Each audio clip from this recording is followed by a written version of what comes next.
ಕರಾವಳಿ ಪ್ರದೇಶದಲ್ಲಿ ಮಳೆಗಾಲ ಶುರುವಾಯಿತು ಅಂತ ಹೇಳಿದ್ರೆ ತೋಟಗಾರರಿಗೆ ಒಂದೇ ತಲೆಬಿಸಿ. ಅದೇ ಮದ್ದು ಬಿಡುವುದು ಯಾವಾಗ ಅಂತ. ಈ ಮದ್ದು ಬಿಡದಿದ್ರೆ ಕೊಳೆ ರೋಗ ಶುರು ಆಗತ್ತೆ.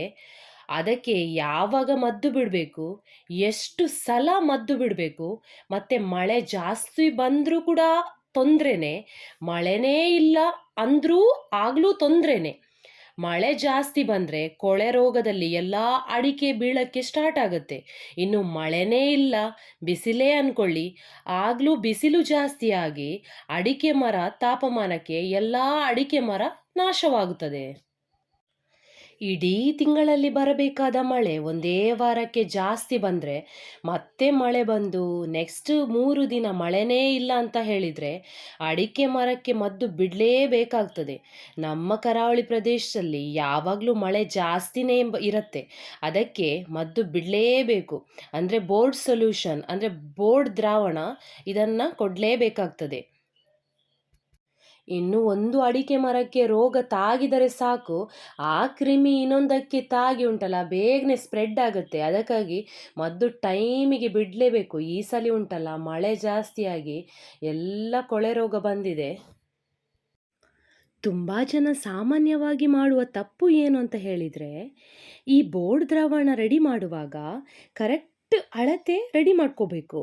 ಇದು 1:1 ಅಂದರೆ 1 ಕಿಲೋ ಸುಣ್ಣಕ್ಕೆ 1 ಕಿಲೋ ಮೈಲ್ತುತ್ತು. ಇದು 100 ಲೀಟರಿಗೆ. ಕೆಲವರು ಈ ಅಡಿಕೆ ಮರದಲ್ಲಿ ಹೀಗೆ ಬಿಳಿ ಕಾಣುವುದೇ ಇಲ್ಲ, ಬಿಟ್ಟದ್ದು ಗೊತ್ತೇ ಆಗುವುದಿಲ್ಲ ಅಂತ ಹೇಳಿ ಸುಣ್ಣ ಜಾಸ್ತಿ ಹಾಕ್ತಾರೆ. ಹಾಗೆ ಯಾರು ಸುಣ್ಣ ಜಾಸ್ತಿ ಹಾಕಲೇಬೇಡಿ. ಕರೆಕ್ಟ್ ಪ್ರಮಾಣ ಅಂದರೆ 1 ಕಿಲೋ ಸುಣ್ಣ ಹಾಕಿದರೆ 1 ಕಿಲೋ ಮೈಲ್ತುತ್ತು ಇದೇ ಪ್ರಮಾಣದಲ್ಲಿ ನೀವು ಅಳತೆಯನ್ನು ಮಾಡ್ಕೋಬೇಕು. ಇದು 200 ಲೀಟರಿನ ಬ್ಯಾರಲ್ ಇದು. ಸುಣ್ಣ ಇದರಲ್ಲಿ 4 ಕೆ ಜಿ ಇದೆ ಈ ಪ್ಯಾಕೆಟಲ್ಲಿ, ಮತ್ತು ಮೈಲ್ತುತ್ತು 1 ಕೆ ಜಿದ್ದು. ಇದನ್ನು ಮೊದಲೇ ಒಂದು 2 ಸಪ್ರೇಟ್ ಬಾಲ್ದಿಯಲ್ಲಿ ಸುಣ್ಣ ಮತ್ತು ಮೈಲ್ತುತ್ತು ಸಪ್ರೇಟಾಗಿ ಕರಗಿಸಿ ರೆಡಿ ಮಾಡಿ ಇಟ್ಕೋಬೇಕು. ಇದನ್ನು ಮಿಕ್ಸ್ ಒಟ್ಟಿಗೆ ಮಾಡಲಿಕ್ಕಿಲ್ಲ, ಮತ್ತೆ ಒಟ್ಟಿಗೆ ಡ್ರಮ್ಮಲ್ಲಿ ಮತ್ತೆ ಮಿಕ್ಸ್ ಮಾಡೋದು. ಹಾಗೆ ಸಪ್ರೇಟಾಗಿ ಸುಣ್ಣ ಹಾಕೋದು, ಸಪ್ರೇಟಾಗಿ ಮೈಲ್ತುತ್ತನ್ನು ಕರಗಿಸಿ ಎಲ್ಲ ರೆಡಿ ಮಾಡಿ ಇಟ್ಟರೆ ಮತ್ತೆ ಮಿಕ್ಸ್ ಮಾಡುವಂಥದ್ದು. ಇಲ್ಲಿ ನಾವು 2 ಕಿಲೋ ಸುಣ್ಣ 2 ಕಿಲೋ ಮೈಲ್ತುತ್ತನ್ನು ಹಾಕಿ ರೆಡಿ ಮಾಡ್ತಾ ಇದ್ದೇವೆ ಈ ಡ್ರಮ್ಮಲ್ಲಿ. ಮೊದಲೆಲ್ಲ ಈ ಕಾಪರ್ ಸಲ್ಫೇಟ್ ಉಂಟಲ್ಲ, ಈ ಕಲ್ಲು ಬರ್ತಿತ್ತು, ಅದನ್ನು ಬಟ್ಟೆಯಲ್ಲಿ ಸುತ್ತಿ ಅಥವಾ ಸಂಗಿಸಿದ್ದು ಬ್ಯಾಗಲ್ಲಿ ಸುತ್ತಿ ಅದನ್ನು ನೀರಲ್ಲಿ ಕಲಸುವಂಥದ್ದು. ಈಗೆಲ್ಲ ಈಸಿ ಆಗಿದೆ, ಅಂದರೆ ಪುಡಿನೇ ಬರುತ್ತೆ, ಈ ನೀರಿಗೆ ಹಾಕಿದ ತಕ್ಷಣ ಬೇಗ ಕರಗುತ್ತೆ. ಇಲ್ಲ ಅಂತ ಹೇಳಿದರೆ ಸುಣ್ಣನೂ ಅಷ್ಟೇ, ಈಗ ಪುಡಿ ಎಲ್ಲ ಬರುತ್ತೆ. ಮೊದಲೆಲ್ಲ ಇದನ್ನು ಬೇಯಿಸಿ ಹಾಗೇ ಯೂಸ್ ಮಾಡ್ತಿದ್ದದ್ದು, ಈಗೆಲ್ಲ ರೆಡಿಮೇಡ್ ಬರ್ತಾ ಇದೆ. ಹಾಗಾಗಿ ಇದು ಪುಡಿಯೇ ಸಲ್ಫೇಟನ್ನು ಯೂಸ್ ಮಾಡ್ತಾ ಇದ್ದೇವೆ ನಾವು.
ಈ ನೀರಿನ ಡ್ರಮ್ಮಿಗೆ ಫಸ್ಟಿಗೆ ಸುಣ್ಣ ಹಾಕುವಂಥದ್ದು. ಒಬ್ರು ಕಲಸಿ ಹಾಕ್ಲಿಕ್ಕೇ ಬೇಕು, ಮತ್ತೆ ಇನ್ನೊಬ್ರು ಒಂದು ಕೋಲನ್ನ ತಿರುಗಿಸ್ಲೇಬೇಕು. ಇಲ್ಲ ಅಂತ ಹೇಳಿದ್ರೆ ಈ ಸುಣ್ಣ ಹೋಗಿ ಅಡಿಯಲ್ಲಿ ನಿಲ್ತದೆ. ಹಾಗಾಗಿ ಒಬ್ರು ಕೋಲನ್ನ ತಿರುಗಿಸ್ತಾ ಇರಬೇಕು, ಮತ್ತೆ ಇನ್ನೊಬ್ರು ಈ ದ್ರಾವಣನ ಹಾಕ್ಲಿಕ್ಕೆ. ಮತ್ತೆ ಇದು ಸುಣ್ಣ ಹಾಕಿದ್ಮೇಲೆ ಮತ್ತೆ ಮೈಲ್ತುತ್ತನ್ನ ಹಾಕುವಂಥದ್ದು ಈ ಡ್ರಮ್ಮಿಗೆ. ಎರಡೂ ಹಾಕಿ ಮೇಲೆ ಕೆಳಗೆ ಮಾಡಿ ಸರಿ ಈ ಕೋಲಲ್ಲಿ ಮಿಕ್ಸ್ ಮಾಡಿ ಆಮೇಲೆ ಇದು ದ್ರಾವಣ ರೆಡಿ ಆಗುತ್ತೆ. ಕೆಲವರು ಈ ಬೋರ್ಡ್ ದ್ರಾವಣಕ್ಕೆ ಇದೆಲ್ಲ ಮಿಕ್ಸ್ ಮಾಡಿ ರೆಡಿ ಆದಮೇಲೆ ಮದ್ದು ಬಿಡುವ ಮೊದಲು ಏನಾದರೂ ಫರ್ಟಿಲೈಸರನ್ನು ಆ್ಯಡ್ ಮಾಡ್ತಾರೆ. ನಾವಿಲ್ಲಿ ಯಾವುದೇ ಫರ್ಟಿಲೈಸರನ್ನು ಆ್ಯಡ್ ಮಾಡ್ತಾ ಇಲ್ಲ. ಒಬ್ಬೊಬ್ಬರು ಈ ಮಿಶ್ರಣ ರೆಡಿ ಮಾಡೋ ರೀತಿ ಒಂದೊಂದು ಥರ ಇರುತ್ತೆ. ಇದು ಯಾತಕ್ಕಾಗಿ ಅಂತ ಹೇಳಿದರೆ 3 ಸಲ ಮದ್ದು ಬಿಡ್ತಾರೆ ಈ ಮಳೆಗಾಲದ ಟೈಮಲ್ಲಿ. ಹೀಗೆ ಕರೆಕ್ಟಾಗಿ 3 ಸಲ ಬಿಡುವವರು ಅಂದರೆ ಕರೆಕ್ಟ್ ಟೈಮಿಗೆ ಬಿಡ್ತಾ ಇದ್ದರೆ ಅವರ ಪೋರ್ಷನ್ ಆಚೆ ಈಚೆ ಇರುತ್ತೆ. ಕೆಲವರು 1:1 ಇದೇ ಮೆಥಡನ್ನು ಫಾಲೋ ಮಾಡ್ತಾರೆ. ಕೆಲವರು ಮಳೆ ಜಾಸ್ತಿ ಇದ್ದರೆ ಸ್ವಲ್ಪ ಸ್ಟ್ರಾಂಗ್ ಆಗಿರಲಿ ಅಂತ ಅವರವರ ಅಂದರೆ ತೋಟದ ಯಾವ ರೀತಿ ತೋಟದಲ್ಲಿ ಕೊಳೆ ರೋಗ ಉಂಟಾ, ಕೊಳೆ ರೋಗ ಇಲ್ವಾ ಇದರ ಮೇಲೆ ಡಿಪೆಂಡ್ ಆಗಿ ಅವರು ಅಳತೆಯನ್ನು ರೆಡಿ ಮಾಡುವಂಥದ್ದು ಕೆಲವರು. ನೋಡಿ ಇದೇ ಪಂಪನ್ನು ಯೂಸ್ ಮಾಡಿ ಮದ್ದು ಬಿಡುವಂಥದ್ದು. ನೋಡಿ ಇಲ್ಲಿ 2 ಪೈಪ್ ಕಾಣ್ತಾ ಇದೆ. ಈ 2 ಪೈಪ್ ಯಾಕೆ ಇದೆ ಅಂತ ಹೇಳಿದರೆ, ಒಂದು ವೇಳೆ ಓವರ್ ಸ್ಪೀಡಲ್ಲಿ ಮದ್ದು ಹೋಗ್ತಾ ಇದ್ದರೆ ಅದು ರಿಟರ್ನ್ ಬರಲಿಕ್ಕೆ ಈ 2 ಪೈಪನ್ನು ಇರುವಂಥದ್ದು. ಮತ್ತು ಈ ಪಂಪ್ ಉಂಟಲ್ಲ ತುಂಬ ಈಸಿ ಮೆಥಡ್. ಮೊದಲಿದ್ದು ಪಂಪ್ ಹೇಗಂತ ಹೇಳಿದರೆ ಒಬ್ಬರು ಗಾಳಿ ಹಾಕಲಿಕ್ಕೆ, ಒಬ್ಬರು ಈ ರೆಡಿ ಮಾಡಲಿಕ್ಕೆ, ಒಂದು ಮಿಶ್ರಣ ತಗೊಂಡು ಹೋಗಿ ಅಲ್ಲಿ ಬಾಲ್ದಿಯಲ್ಲಿ ಇಡಲಿಕ್ಕೆ ಅದೆಲ್ಲ ತುಂಬ ಕಷ್ಟ ಆಗ್ತಿತ್ತು. ಇದೇ ಹೇಳಿದರೆ ಈ ಪಂಪನ್ನು ಈ ಡ್ರಮ್ ಒಳಗೆ ಇಟ್ಟರೆ ಆಯಿತು. ಮತ್ತು ಒಬ್ಬರು ನೋಡ್ತಾ ಇರಬೇಕು. ಮತ್ತು ಒಂದು ಸಲ ಎಕ್ಸ್ಲೇಟರ್ ಕೊಟ್ಟರೆ ಅಲ್ಲೇ ಒಬ್ಬರು ಹ್ಯಾಂಡಲ್ ಮಾಡ್ಬೋದು ಇದನ್ನು. ಹಾಗಾಗಿ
ಈ ವಿಡಿಯೋದಿಂದ ತೋಟಗಾರರು ಹೇಗೆ ಬೋರ್ಡ್ ದ್ರಾವಣ ರೆಡಿ ಮಾಡ್ಕೊಳ್ತಾರೆ, ಯಾವ ಪೋರ್ಷನಲ್ಲಿ ಇದನ್ನು ರೆಡಿ ಮಾಡ್ಕೊಳ್ಳೋದು, ಸ್ವಲ್ಪನಾದರೂ ಈ ವಿಡಿಯೋದಿಂದ ನಿಮಗೆ ಮಾಹಿತಿ ಸಿಕ್ಕಿತು ಅಂತ ನಾನು ಅಂದ್ಕೊಳ್ತೇನೆ.